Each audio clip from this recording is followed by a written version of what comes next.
Tom, do you think it is worth justifying the truth? I have a definite opinion on that, and I'm going to illustrate it with an anecdote. In fact, a Zen parable. There was a venerable Zen master that lived on top of a mountain who was greatly respected by all the people that lived around. They came from far and wide to seek his wisdom, and he was greatly appreciated for his penetrating insight and his understanding of human psychology. One day in a village at the foot of the mountain, a very ravishing young lady became pregnant, and when she could no longer hide it from her parents, finally they confronted her. And they were so furious that they almost throttled her. And in the throes of agony as she was being throttled, and they were demanding to know the name of the father, she finally let out the name of the Zen master. The parents were absolutely flabbergasted and at first couldn't believe that such a thing was possible, but the young girl swore on her very life and on the life of her unborn child that he indeed was the father. So off they went, steaming with fury, to confront him.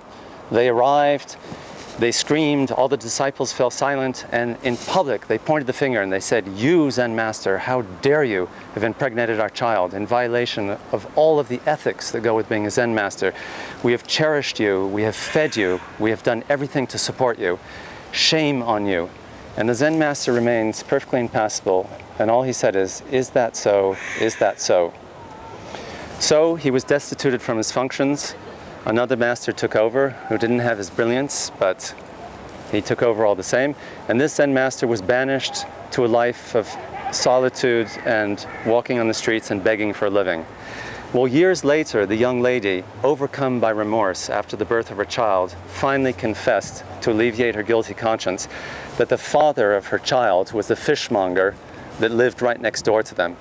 The parents were absolutely stricken with guilt and remorse and found it absolutely imperative to find the Zen master, to seek him out and to beg his forgiveness. So when they finally found him in a remote corner of another province of China, they fell on their knees and they said, "Oh master, forgive us, forgive us, forgive us. All because our daughter lied, we ruined your reputation. Please forgive us." And all the Zen master said, "Is that so? Is that so?" So for me, this would tend to illustrate that when you have a clear conscience and you know you've done no wrong and you understand some human psychology, much better shut your mouth and not justify yourself. And indeed, in certain circumstances, justifying yourself can even be counterproductive when one thinks about it.